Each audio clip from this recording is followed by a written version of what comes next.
Hello students, today we will start chapter 8 accounting for share capital. Okay तो पहले मैं पूरे थ्योरी और टर्म्स एक्सप्लेन करूंगा इस चैप्टर से रिलेटेड ताकि आप हर एक टर्म से अवेयर हो. Okay, each and every term you should know, क्योंकि न्यूमेरिकल बनाते समय आपको समझ में नहीं आएगा, क्योंकि शेयर कैपिटल इससे बहुत सारे स्टूडेंट्स अवेयर नहीं हैं. ओके, ये एकदम ही नया टॉपिक है उनके लिए, तो इसलिए जितने भी टर्म्स हैं ये आपको अच्छे से समझने हैं. ओके, तो पहले हम पूरे थ्योरी पार्ट को कवर करेंगे जिसमें आपको पूरे टर्म्स मालूम चल जाएंगे, ताकि जब हम उसके बारे में जब डिटेल में बात करेंगे तो आप अवेयर रहोगे कि हम किस बारे में बात कर रहे हैं. ओके, तो स्टार्ट करते हैं chapter 8 accounting for share capital. First, definition of company. Okay, जो भी हम शेयर्स के बारे में बात कर रहे हैं ये किसके लिए होता है, ये रिलेट होता है कंपनीज के लिए. तो व्हाट इज कंपनी, तो कंपनी क्या है ये हर एक कॉमर्स स्टूडेंट्स को अच्छे से पता होना चाहिए. जिसके बारे में आप अकाउंट्स प्रिपेयर करते हो, जिसके लिए आप अकाउंटिंग करते हो, उसके बारे में आपको हर एक चीज़ पता होना चाहिए. कई स्टूडेंट्स अकाउंट्स तो कर लेते हैं लेकिन उनको कंपनी क्या है यही नहीं पता होता. ओके, तो आधा अधूरा ज्ञान नहीं रखना है, ये आपके प्रोफेशनल नॉलेज के लिए बहुत ही पुअर है ये. ओके, तो आपको हर एक चीज़ का नॉलेज अच्छे से स्टेप बाय स्टेप रखना है, क्योंकि अभी मैंने देखा है कि जब सीए का एग्ज़ाम हुआ, अभी फाउंडेशन एग्ज़ाम, तो मैक्सिमम स्टूडेंट्स नहीं कर पाते हैं परफॉर्म ठीक से. ओके, क्योंकि कहीं ना कहीं उनका जो बेसिक नॉलेज है वो पुअर है. बेसिक कॉन्सेप्ट ये हमेशा आप जितना स्ट्रांग रखोगे उतना ही आप कॉम्पिटिटिव और प्रोफेशनल एग्जाम्स क्रैक कर पाओगे. ओके, तो हर एक चीज़ों को आपको बारीकी से समझना है, हर एक वर्ड आपके माइंड में रहना चाहिए, तब जाके आप प्रोफेशनल एग्जाम्स क्रैक कर पाओगे. कई स्टूडेंट्स ऐसे हैं जो भैया 12th पास हो जाएं बस यही सोचते, तो ऐसा नहीं है. आपको स्टेप बाय स्टेप आगे के लिए भी अपना फ्यूचर सिक्योर रखना है. ओके, तो first definition of company. Company is an artificial person created by law and having separate legal entity with a perpetual succession and a common seal. Okay, तो जो भी यहाँ पे देखो बोर्ड में मैंने लिखा हुआ है, artificial person, created by law, separate legal entity, perpetual succession and a common seal. Okay, ये कंपनी का पूरा करेक्टरिस्टिक है. तो कंपनी क्या है, एक आर्टिफिशियल पर्सन है. ओके, नेचुरल पर्सन नहीं, एक आर्टिफिशियल पर्सन है. ओके, क्रिएटेड बाय लॉ, और इस आर्टिफिशियल पर्सन को किसने बनाया है, लॉ ने. Okay, created by law and having separate legal entity. Separate किससे है, फ्रॉम इट्स ओनर्स. ओके, तो कंपनी अपने एक्ट के लिए खुद रिस्पॉन्सिबल है, तो इसलिए सेपरेट लीगल एंटिटी है. With a perpetual succession. Perpetual succession means company continue रहेगी, ओनर्स को चाहे कुछ भी हो जाए कंपनीज चलते रहती हैं. Okay, and a common seal, तो कंपनी के जो सील होते हैं ये कॉमन होते हैं ताकि हर एक डॉक्यूमेंट्स में सील एंड साइन हो सके. ओके, तो इसको हम इसका करेक्टरिस्टिक्स में पढ़ेंगे अभी. तो समझ में आया, company is an artificial person, इस चीज़ को समझ के रखो. ओके, क्रिएटेड बाय लॉ, तो कंपनी बंद भी कैसे होगी, लॉ के थ्रू ही बंद होगी. जब लॉ ने बनाया है तो लॉ के थ्रू ही वाइंड अप होगा. ओके, तो ये बेसिक टर्म्स आपको पता रहना है. कंपनी, कई स्टूडेंट बोलते हैं ये तो बहुत इजी है भाई, नहीं जानते इसको क्या ही करना, तो ऐसे आपको स्किप नहीं करना है. हर एक चीज़ों को आपको चीज़ पता होना है. आप कॉमर्स पढ़ रहे हो, कंपनी का डेफिनेशन पूछते हैं, आपको पता ही नहीं क्या होता है. ओके, तभी जाके आप अकाउंट्स अच्छे से प्रिपेयर कर पाओगे. जितना आपका बेसिक रूट्स स्ट्रॉन्ग होगा उतना ही आप अकाउंट्स अच्छे से कर पाओगे. ओके, तो आगे समझ में definition. Now characteristics of a company. First, incorporation. Company is an artificial person formed by the process of law, that is Companies Act.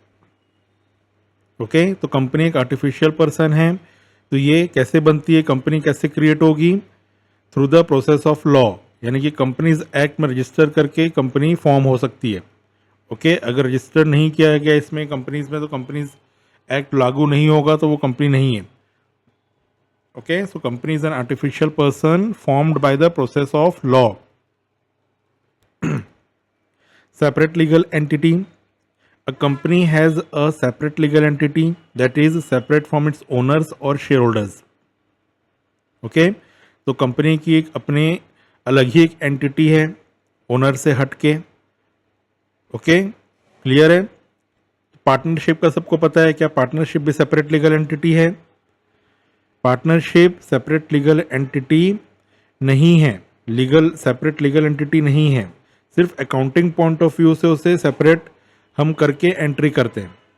Okay so partnership firm is a separate entity from accounting point of view, not from legal point of view. ये दोनों में difference आपको पता होना चाहिए. तो कई student ऐसे हैं जो पार्टनरशिप अभी कंप्लीट किए तो वो कंपनी में भी सेम डेफिनेशन फॉलो करते हैं. तो ये सब जो बारीकियां हैं आपको समझना है.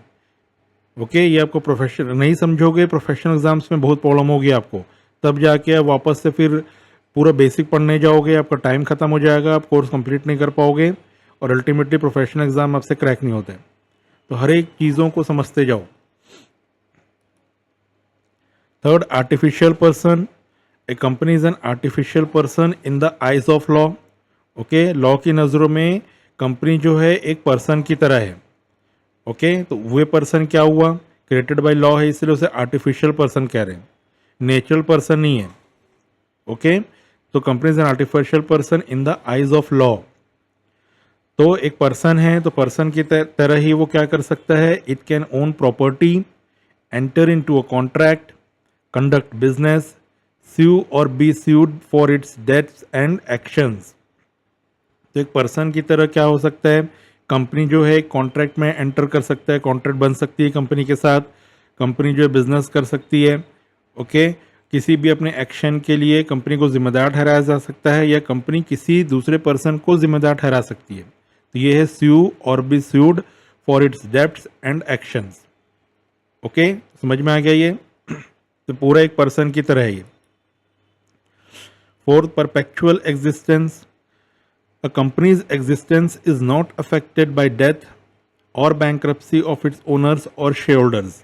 Okay, तो कंपनीज का जो एग्जिस्टेंस है ये उसके ओनर के डेथ या किसी भी दूसरे एक्शन से अफेक्ट नहीं होता है. Company's existence continues and only comes to an end by winding up through the process of law. Okay तो ओनर्स के किसी भी एक्शन से कंपनी को फर्क नहीं पड़ेगा और कंपनी का जो बिजनेस है ये कंटिन्यू चलता रहेगा. ओके समझ में आया. इसका एग्जांपल ले लो आप. किंगफिशर के जो ओनर हैं विजय माल्या, वो भले बैंकरप्ट हो गए, क्रिमिनल साबित हो गए, लेकिन उनकी बहुत सारी अभी भी जो कंपनीज हैं वो अभी भी चल रही हैं. ओके बहुत सारी तो बंद हो गई लेकिन बहुत सारी कंपनीज चल रही हैं. Okay fifth, common seal. A company may have common seal. It is affixed to all the important documents of the company. Okay तो कंपनी के कॉमन सील बनता है जिस सील को यूज़ किया जाएगा कंपनी के जितने भी डॉक्यूमेंट्स हैं उसको सील साइन करने के लिए. ओके क्लियर हो गया ये. तो ये डेफिनेशन कैरेक्टरिस्टिक्स ये आपके माइंड में रहना चाहिए अच्छे से. जब भी पूछें तो भाई आपको पता होना चाहिए कंपनी क्या है, किसके बारे में आप अकाउंट्स बना रहे हो. Now types of companies.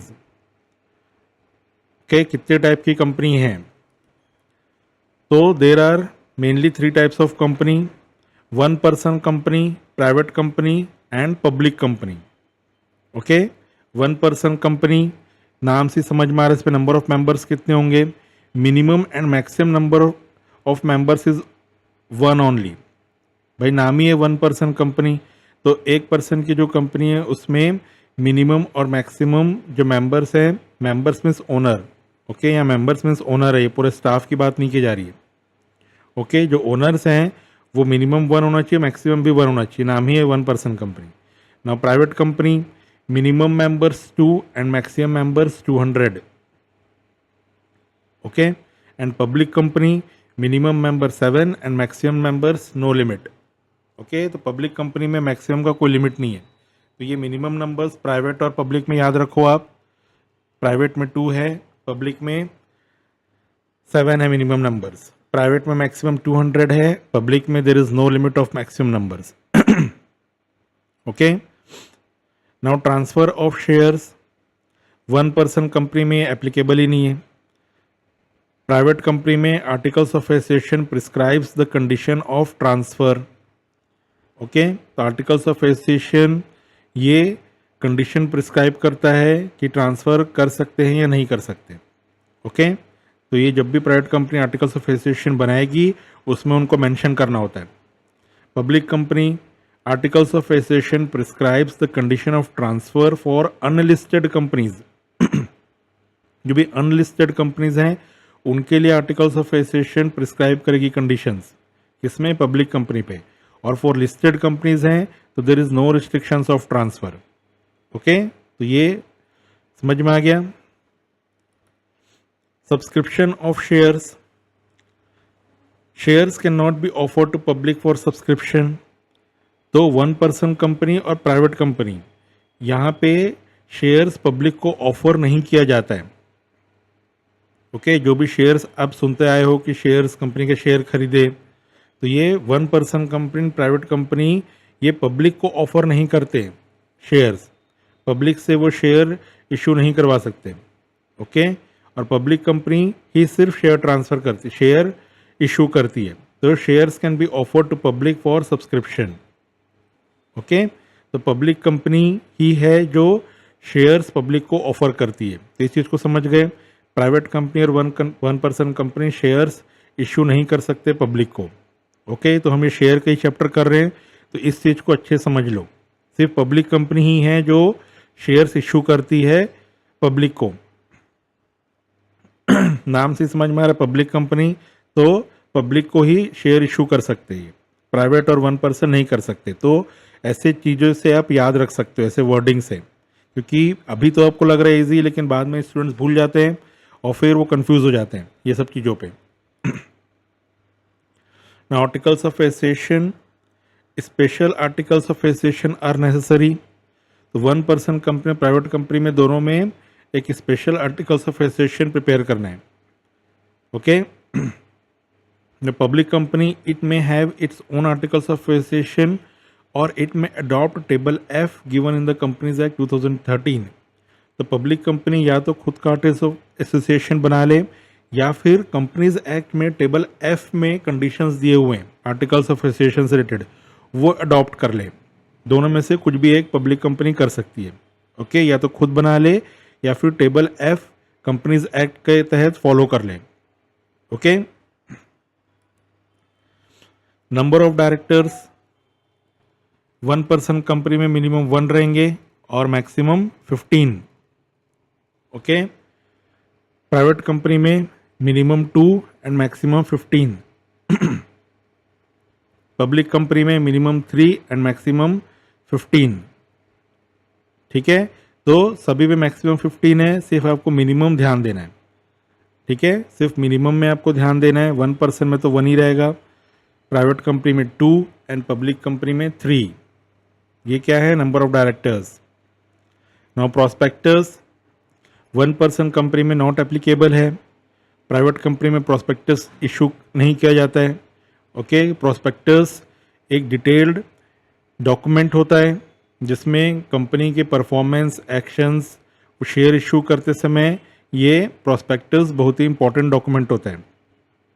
Okay, उसमें कंपनी कितने शेयर्स इशू कर रही है, उसका पर्पस क्या है, ओके, कंपनी उस पैसे को क्या करेगी, ये सब उस प्रॉस्पेक्टस में दिया होता है। इस प्रॉस्पेक्टस को देख के ही पब्लिक पढ़ समझ के ही उस कंपनी का शेयर खरीदने के लिए आगे आते हैं।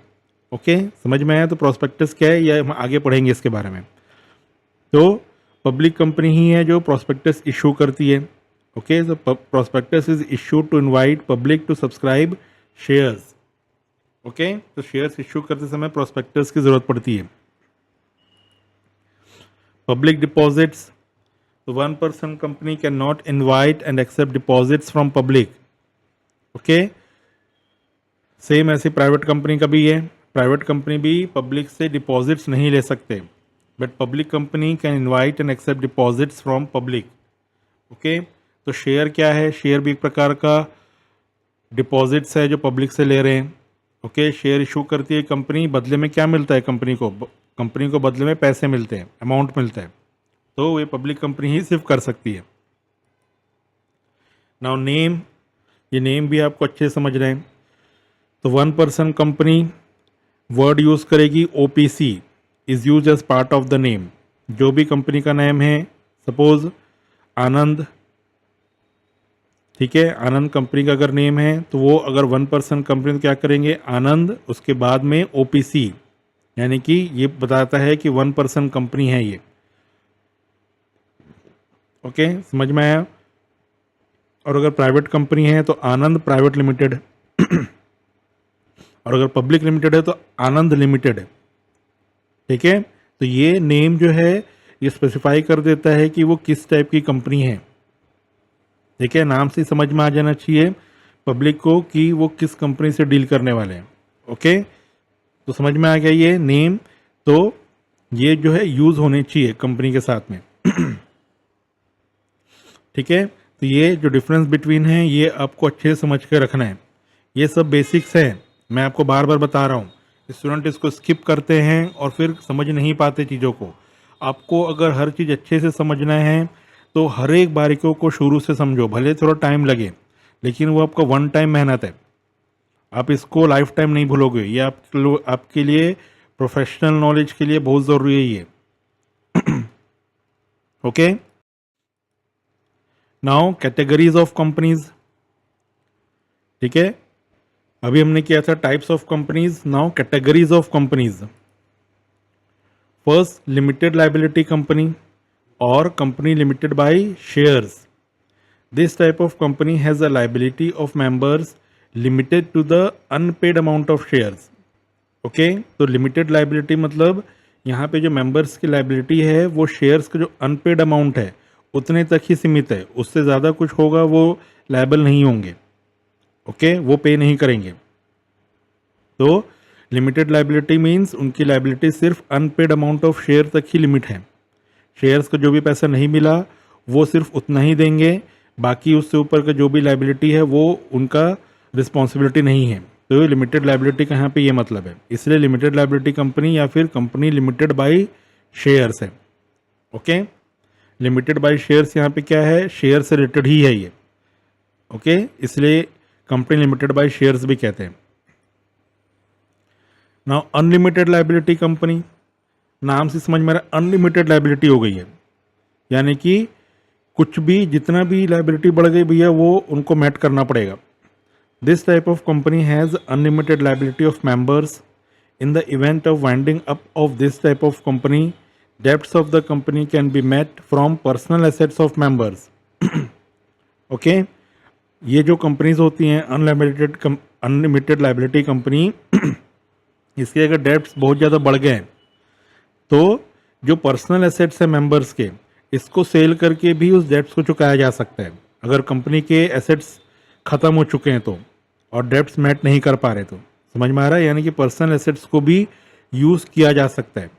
अनलिमिटेड लाइबिलिटी कंपनी है तो ओके। तो जब कंपनी फॉर्म करते हैं तो ये सब कैटेगरी में उनको डिफाइन करना होता है किस टाइप की कंपनी में वो अपनी कैटेगरी को रख रहे हैं। ओके, तो ये फॉर्म करते समय डिसाइड हो जाता है लिमिटेड लाइबिलिटी है, अनलिमिटेड लाइबिलिटी है। ओके, तो जिस भी टाइप की कंपनी है वो उसका कैरेक्टरिस्टिक उसमें डिफाइंड हो जाएगा। Okay, then company limited by guarantee. Here shareholders liability is guaranteed by members to be paid by contributing to the assets of the company in the event of being wound up। Okay, यहाँ पे जो share holders की जो liability है ये guaranteed होती है members के थ्रू कि भैया वो एसेट्स को उतना अमाउंट जो है दे देंगे, उस एसेट्स में उतना कंट्रीब्यूट कर देंगे। तो ये गारंटी हो जाती है, ठीक है। तो शेयर होल्डर्स की जो लाइबिलिटी है मेंबर्स के थ्रू गारंटी की जाती है। ओके, वो एसेट्स में उतना अमाउंट कंट्रीब्यूट कर देंगे। ओके, समझ में आ गया। और ये कब हो रहा है, जब भी कंपनी बंद हो रही है, तो इन the event of being wound up. Okay, समझ में आया। तो 3 limited liability company, unlimited liability company and company limited by guarantee. Okay, तो गारंटी कौन दे रहा है, guarantee bye members. Okay, now incorporation of a company. Company का इनकॉर्पोरेशन जब करते हैं तो क्या क्या स्टेप्स हैं। इनकॉर्पोरेशन मतलब कंपनी का फॉर्मेशन। ओके, ये वर्ड आप बहुत सुनोगे, इनकॉर्पोरेशन। इनकॉर्पोरेशन का मतलब हो रहा है फॉर्मेशन ऑफ अ कंपनी। ठीक है, तो इसके स्टेप्स कैसे कैसे हैं। प्रमोशन, सबसे पहले तो लोगों के दिमाग में आएगा कि भाई बिजनेस स्टार्ट करना है, बिजनेस से रिलेटेड क्या क्या चीज़ें करनी है, पैसे इकट्ठे करने हैं, जगह देखना है, ठीक है, गवर्नमेंट से बहुत सारे डॉक्यूमेंट साइन करवाने हैं। तो अभी कंपनी स्टार्ट नहीं हुई है, उसके कंपनी स्टार्ट होने से पहले बहुत सारी प्लान्स करने होते हैं, तो दैट इज कॉल्ड प्रमोशन। तो अ पर्सन और ए ग्रुप ऑफ पर्सन्स, जिसको हम प्रमोटर्स कहते हैं, agree to start business in the form of company.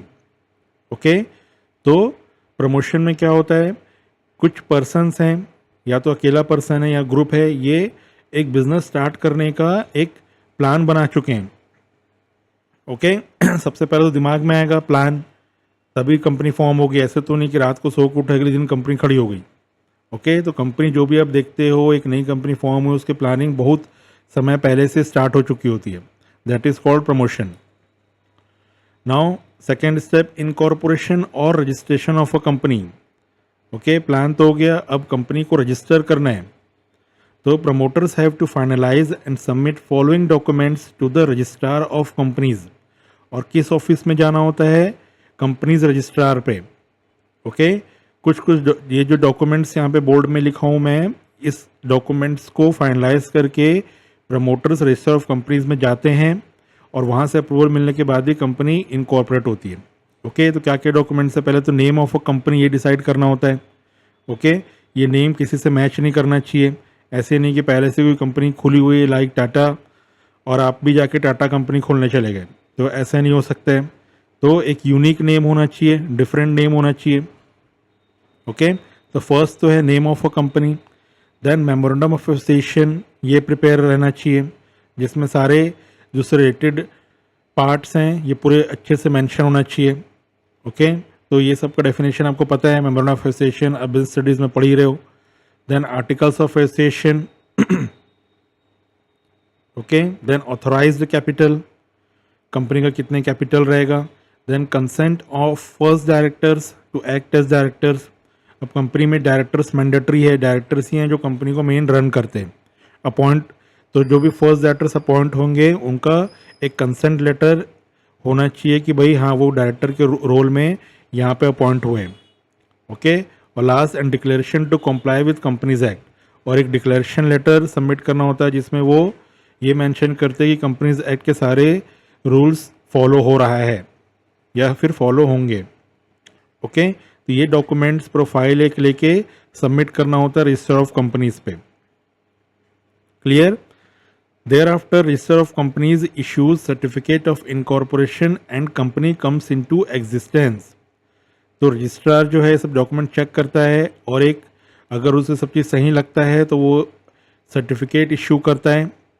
Okay, जिसको कहते हैं सर्टिफिकेट ऑफ इनकॉर्पोरेशन, और कंपनी अब एग्जिस्टेंस में आ गई है in the eyes of law.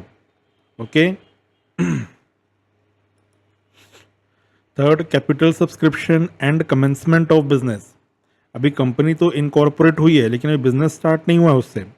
Okay, तो capital subscription, third capital subscription and commencement of business. A company has to obtain commencement of business certificate within 180 days of its incorporation.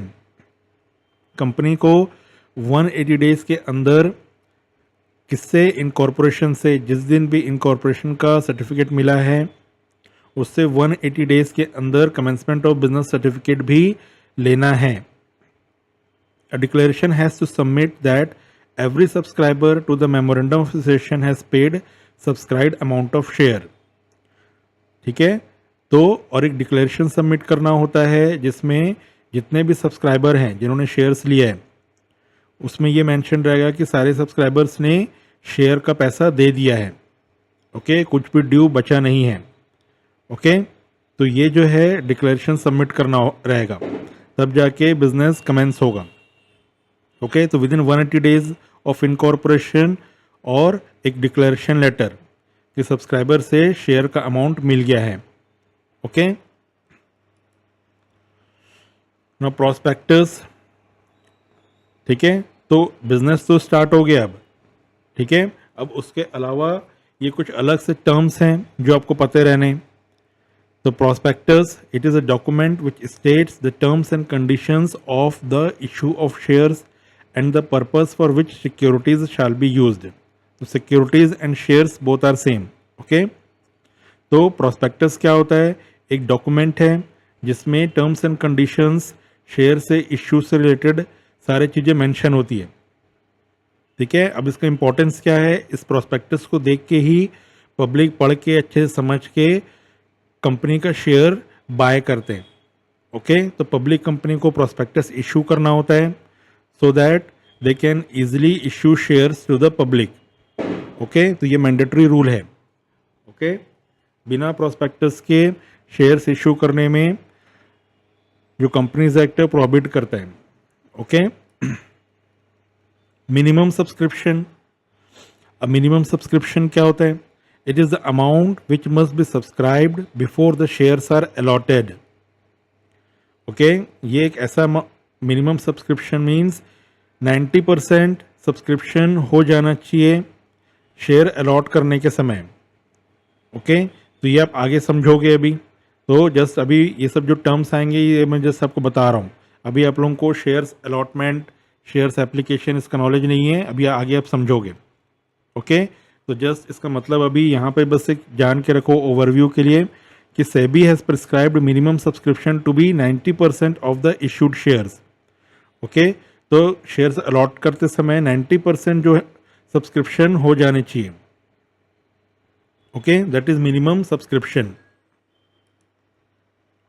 Then preliminary expenses, ये term भी आपको अच्छे से समझ के रखना है।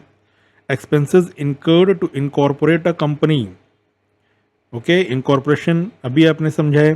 तो इनकॉर्पोरेशन के समय जो भी एक्सपेंसेस लगते हैं, देखो अभी कंपनी फॉर्म नहीं हुई है, इनकॉर्पोरेट हो रही है, लेकिन उस समय बहुत सारे एक्सपेंसेस हो जाते हैं। अभी कंपनी बिजनेस रन भी करना चालू नहीं की है, लेकिन उससे पहले बहुत सारे एक्सपेंसेस होते हैं, एन नंबर ऑफ एक्सपेंसेस, बहुत भागदौड़ होती है, ओके। तो वो जो एक्सपेंसेस हैं उसे कहते हैं प्रिलिमिनरी। प्रिलिमिनरी मतलब बिफोर, ओके। तो बिफोर मतलब क्या है? बिफोर कमेंसमेंट ऑफ बिजनेस जो एक्सपेंसेस है, जो इनकॉर्पोरेशन के समय एक्सपेंसेस हो जाते हैं, इसे कहते हैं preliminary expenses.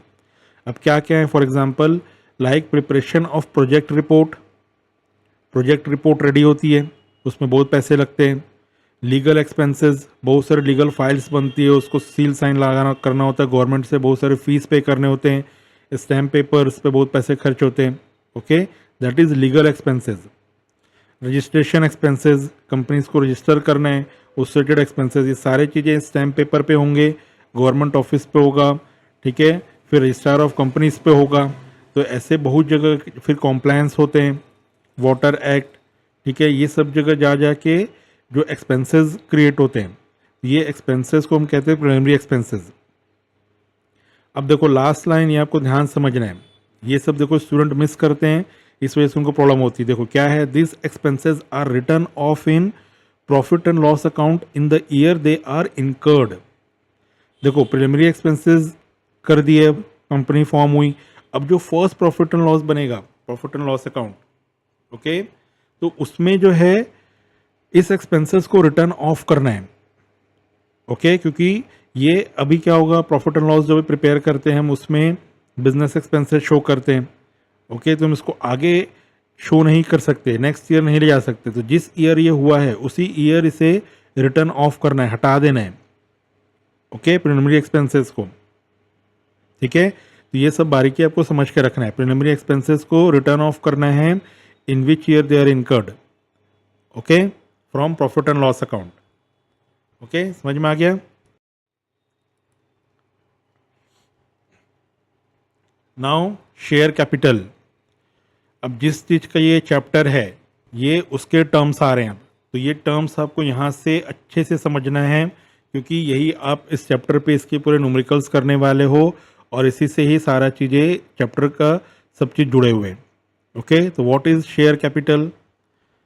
It is the amount that company receives from issue of shares, equity and preference, okay. दो टाइप के शेयर्स होते हैं, इक्विटी एंड प्रेफरेंस।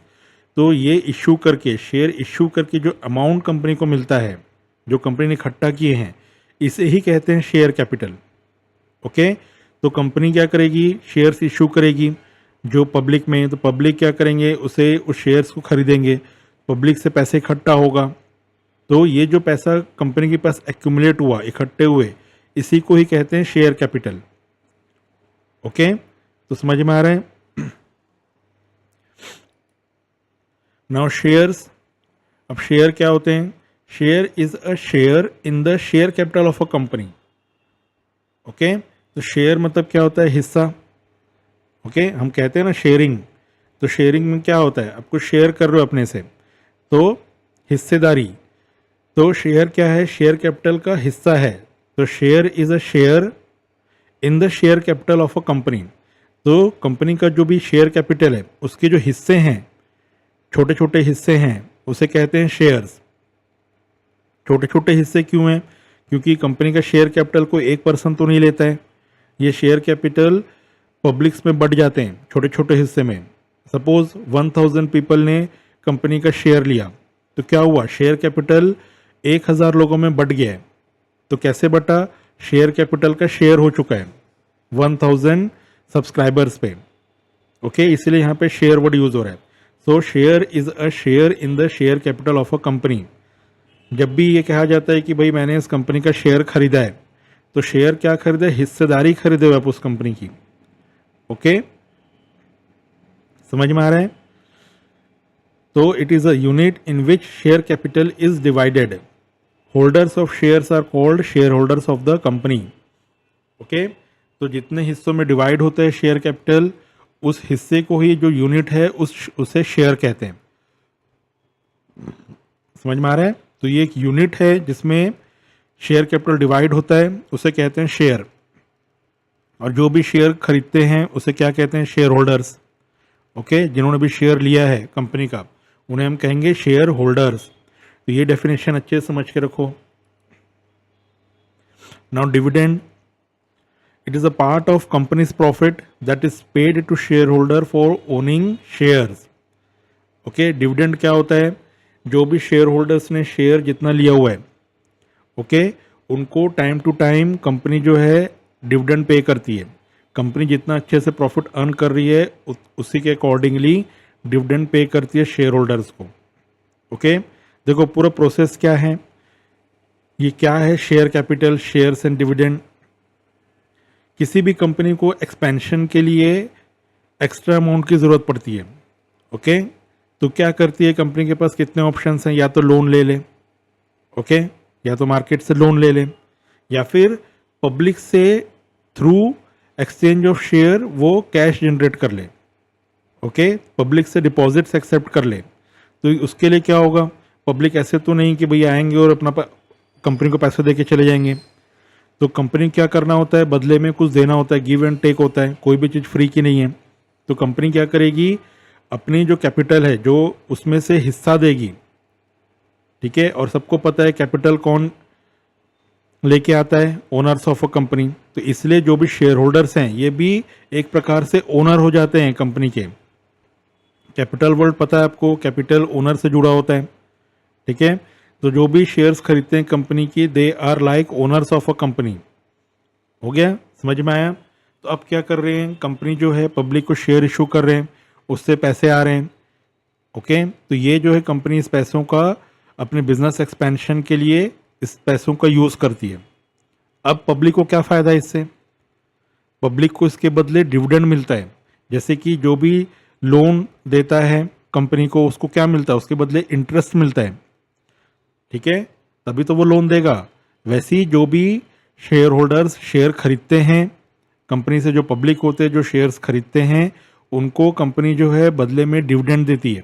तो कंपनी अगर अच्छे से परफॉर्म कर रही है, ठीक है, तो डिविडेंड ज़्यादा अच्छे से आएगा। ओके, तो उतने ही पब्लिक और शेयर खरीदेंगे। शेयर के जब सुनते आए हो शेयर के प्राइस बढ़ गए, तो बढ़ गए मतलब क्या हो रहा है, वो मार्केट में अच्छे से परफॉर्म कर रहे हैं, उतना ही और लोग खरीद रहे हैं, तो शेयर के प्राइस बढ़ते जा रहे हैं। और इसका उल्टा कंपनी परफॉर्म नहीं कर रही तो शेयर का प्राइस गिरते जा रहा है, because public are selling their shares. Okay, समझ में आ गया ये डिविडेंड क्या है। नाउ टाइप्स ऑफ शेयर्स, ये आपको अच्छे से समझना है अभी। Types of shares, first is preference shares. तो नाम से क्या समझ में आ रहा है, प्रेफरेंस। तो प्रेफरेंस मतलब किसी दूसरे चीज़ से इसको प्रेफरेंस मिलना है, आगे इसी चीज़ का ही होने वाला है। Okay, preference shares are the shares which have following two rights. First is preferential right to receive dividend at fixed rate.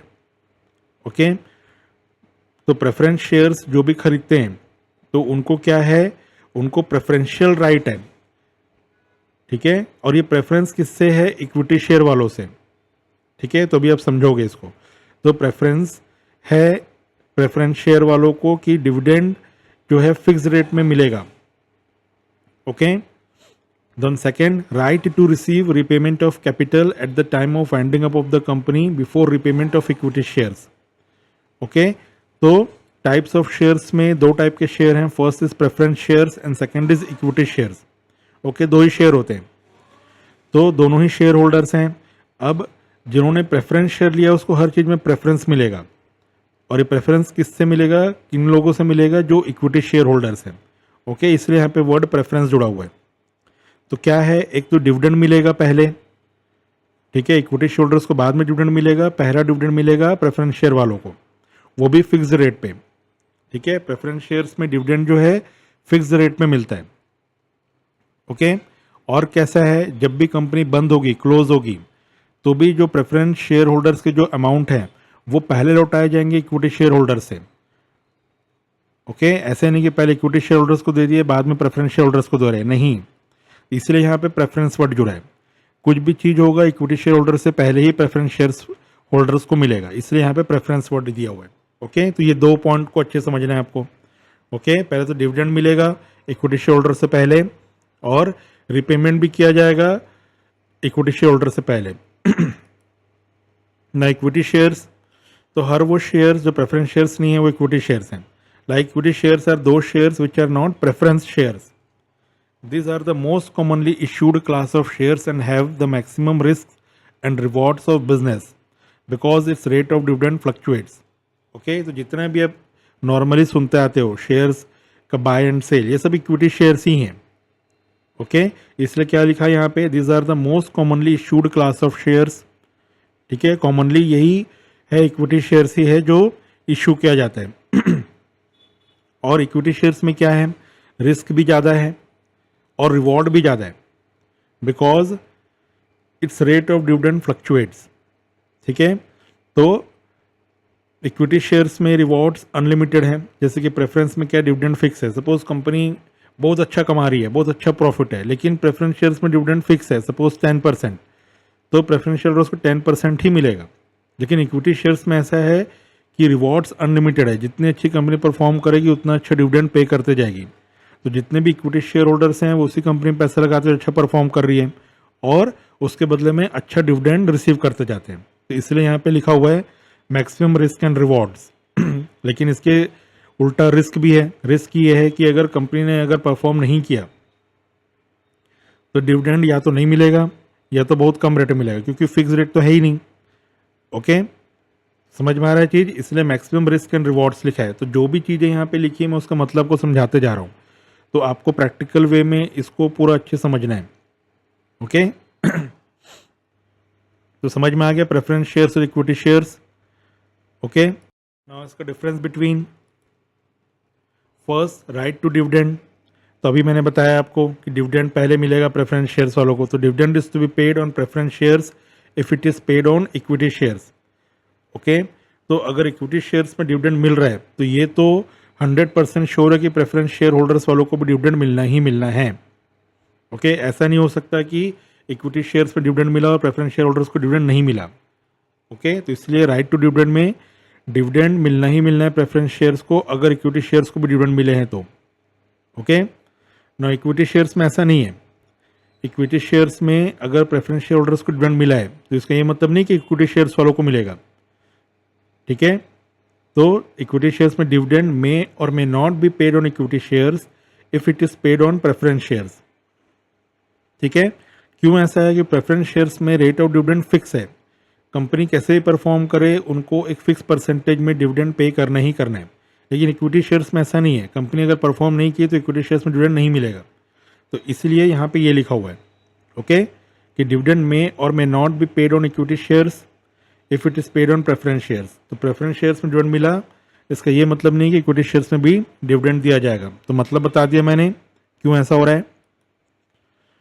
ना सेकेंड, रेट ऑफ डिविडेंड। तो प्रेफरेंस शेयर्स में रेट फिक्स्ड होता है, irrespective of company's performance, rate of dividend is fixed in preference shares. But equity shares में rate of dividend is proposed by board of directors and declared by the shareholders. Okay, तो company के performance के हिसाब से board of directors propose करते हैं और इसी को शेयर होल्डर्स पे डिक्लेयर किया जाता है कि भैया इतना आपको डिविडेंड मिलेगा। ओके, समझ में आ गया। Now convertibility, preference shares can be converted into equity shares और डिबेंचर्स। ठीक है, प्रेफरेंस शेयर्स को ये ऑप्शन रहता है कि भैया वो कन्वर्ट कर सकते हैं इक्विटी शेयर से डिबेंचर्स में, बट इक्विटी शेयर्स में ऐसा कोई ऑप्शन नहीं है, वो कन्वर्ट नहीं कर सकते। तो इसलिए preference shares are convertible but equity shares are non convertible. ठीक है, समझ में आया। Now repayment of capital. तो preference share capital is repaid before the equity share capital. ठीक है, at the time of winding up. तो जब भी कंपनी क्लोज होती है तो प्रेफरेंस शेयर होल्डर्स को प्रेफरेंस है कि सबसे पहले उनका पैसा लौटाया जाएगा, उसके बाद में इक्विटी शेयर कैपिटल लौटाया जाएगा। ओके, और इक्विटी शेयर्स में equity share capital is repaid after the preference share capital. Okay, तो इक्विटी शेयर को बाद में पे किया जाता है प्रेफरेंस शेयर कैपिटल के बाद। Okay, then right to participate in management. तो preference share holders do not have any right to participate in the management of company. Okay, ये बहुत ही इंपॉर्टेंट पॉइंट है। इस वजह से कॉमनली जो इक्विटी शेयर्स ही पूरे शेयर होल्डर्स के पास होता है, क्योंकि प्रेफरेंस शेयर होल्डर्स को ठीक है हर चीज़ में प्रेफरेंस तो है, बट उनको मैनेजमेंट के कोई भी डिसीजन मेकिंग में नहीं बुलाया जाता। ठीक है, तो उनको पता ही नहीं होता कि कंपनी क्या परफॉर्म करेगी क्या नहीं करेगी। तो उनको पता ही नहीं होता फ्यूचर में कि उनको क्या मिलेगा, क्या कंपनी का स्टेटस रहेगा। So preference shareholders do not have any right to participate in the management of company, but equity shareholders have right to participate in the management of company. तो equity shareholders क्या करते हैं, वो management के सारे activities में उनका participation रहता है डिसीजन मेकिंग पे। तो क्या होता है, अगर कंपनी कोई ऐसा डिसीजन ले रही है जिसमें शेयर होल्डर्स को परेशानी होने वाली है तो वहाँ पे वो रोक सकते हैं। ओके, तो इस वजह से इक्विटी शेयर्स ही मैक्सिमम कॉमनली यूज होता है।